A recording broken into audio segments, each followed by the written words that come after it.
I had just landed what many would call a dream job, a high-paying position with a reputable firm in the heart of Chicago, the kind of opportunity most fresh graduates can only fantasize about. The city was vast, intimidating, electric, and expensive. After a week of hopeless searching, I stumbled across a listing buried in a local classified site. 1 bedroom, low rent, quiet building, great neighborhood. It felt too good to be true, especially considering the cutthroat market. The apartment was tucked away on a forgotten side street that didn't appear on most navigation apps. The cab driver had to circle the block twice before we noticed the narrow archway that led to the building. It stood like a leftover from a different century. 6 stories of soot-stained stone and crumbling window ledges, with wrought iron balconies like skeletal fingers stretching into the mist. A strange, quiet charm clung to it, the kind that whispers to you to turn around. But I didn't. There were 4 apartments per floor. The first floor was quiet, almost unnervingly so. I met the tenants briefly.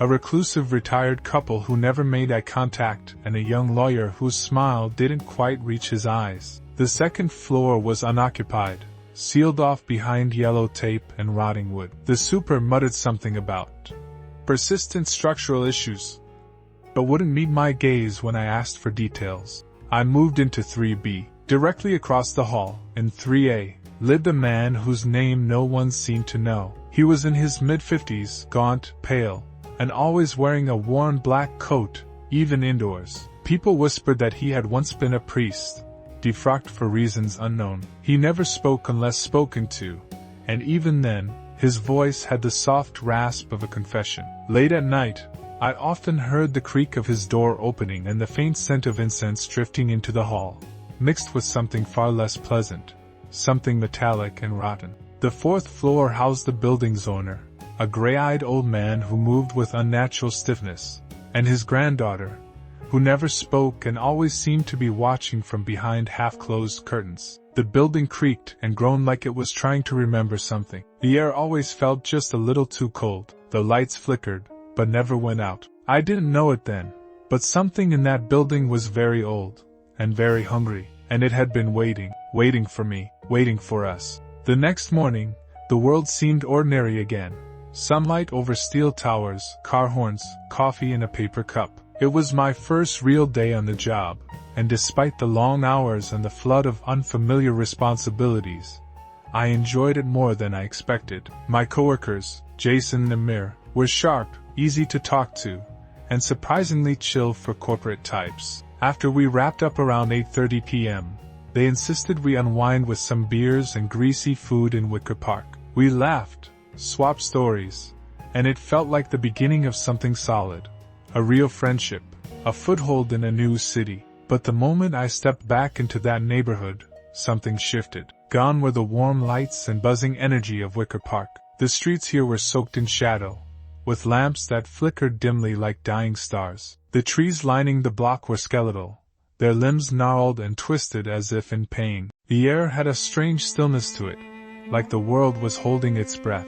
As I turned the corner onto my building street, a sickening feeling crept over me, like I had crossed through a veil into another time, or something else's domain. The old building loomed before me like a mausoleum, its windows dark, its bricks blackened by time and secrets. I pushed through the rusted door, the creak of the hinges loud in the suffocating silence. The elevator was still broken, of course. I took the stairs, every step echoing unnaturally off the walls. The 3rd floor was colder than the rest of the building. As I reached the top step, I heard it, a voice, a low, rasping murmur drifting from across the hallway, from his apartment. At first, I thought it might be a recording, maybe some strange documentary or ritual film, but the rhythm was too erratic, too personal. It was chanting, not in Latin, at least, not just Latin. The syllables twisted in the air, full of guttural consonants, and soft hisses that made my skin crawl. There was something beneath the voice, too, a whisper behind the whisper, like more than one mouth was speaking, or like something inside him was trying to speak through him. I froze. My breath turned to mist in the air. Then, the lights went out. Every bulb on the floor died with a heavy thunk. Pitch black swallowed me, save for a faint silver sliver of light spilling from the hallway window overlooking the street. My hand shook as I fumbled for my keys. I tripped, nearly slammed into the wall, and staggered toward my door like a madman. My fingers finally found the keyhole, and the lights flickered back on. I spun around, heart hammering like a war drum, and there he was, the priest. He stood in front of his door, just a few feet away, silent, still. His coat was buttoned up to the throat, but his hands were bare, bone-white, with long, narrow fingers. His face looked like it had been carved from wax, with deep lines under sunken eyes that burned with a red, feverish glow. He didn't blink, didn't move, just stared at me with a look I can only describe as otherworldly, as if he had seen something I couldn't, as if he knew something I wasn't meant to know. Then came the sound of footsteps, slow and deliberate, from the staircase behind me. I turned my head, just slightly, toward the source. It was the building's owner, the old man, his spine rigid, eyes dull and gray like overcast skies. He ascended the last step with the elegance of a puppet guided by invisible strings. My voice caught in my throat as I looked back at the priest. He was gone. The hallway was empty. Nothing but the echo of my own ragged breath and the smell of burnt incense, or something fouler, lingered in the air. I pointed toward the priest's apartment, arm trembling, trying to explain what had just happened. My mouth opened, but no sound came. My tongue felt heavy, useless. The old man looked at me with an expression I couldn't read, somewhere between pity and satisfaction. He tilted his head slightly, lips curling into a smile that was more suggestion than gesture. "Good night," he said. His voice was cold, like winter water over gravestones. I didn't reply. I didn't dare. I backed into my apartment, and shut the door with trembling hands. I locked it, then locked it again, and again. I leaned against the door, heart still thudding. I didn't know what had just happened. I didn't want to understand it. But one thing was certain.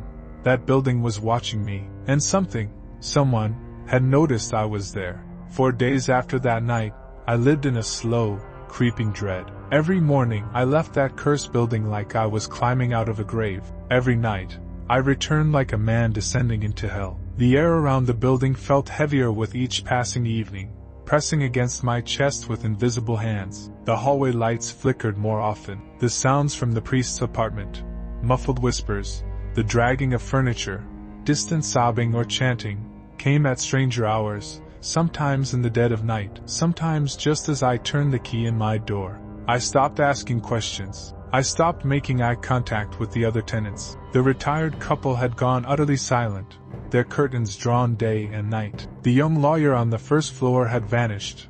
I never saw him leave.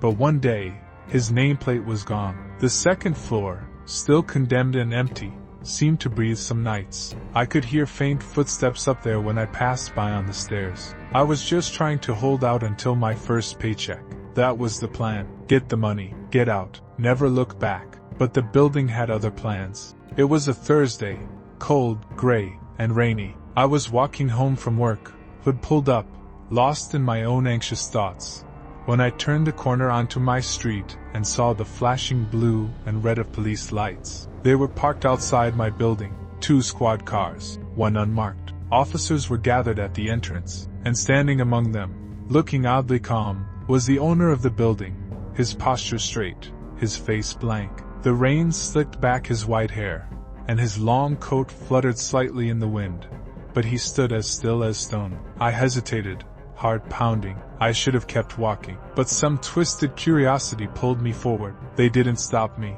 In fact, one officer even nodded, assuming I was a tenant. I stepped inside and climbed the stairs, slow and tense, until I reached the 3rd floor. The door to the priest's apartment, 3A, was wide open. A crime scene tech stood just inside, snapping photos. Another was dusting the doorknob for prints. And then I saw it, the body. The priest, if that's what he ever truly was, lay on his back in the center of the room. His arms were stretched out to either side, as if in a grotesque parody of crucifixion. His face was pale, frozen in a blank expression, eyes wide open and fixed on the ceiling. His mouth was slightly ajar, and I could swear I saw the faintest trace of black liquid at the corners of his lips. Something thick and wrong. The smell was unbearable, rotting incense, blood, and something else. A scent I had only imagined in nightmares. The walls were covered in inscriptions, painted in a mixture of red and black. They weren't letters in any language I knew. They twisted and looped, some symbols resembling ancient runes, others like spirals drawn by mad hands. They pulsed when I looked at them too long. Literally, pulsed, like veins beneath skin. A table sat near the back wall. On it, a ring of candles still burned, casting eerie shadows across a mound of bones, small, brittle, charred at the tips, and something that looked like a mask carved from a human skull. A tattered book lay open on the table, its pages dark with strange ink and what might have been blood. The symbols inside matched those on the walls. I couldn't read it, but I felt it. Whatever was written there wasn't meant for human eyes. A detective noticed me standing just outside the threshold. "You know this man?" he asked. I shook my head, my voice caught in my throat. Just lived across the hall. He nodded slowly, glancing at the scene. No signs of forced entry. Neighbors say he kept to himself. But this?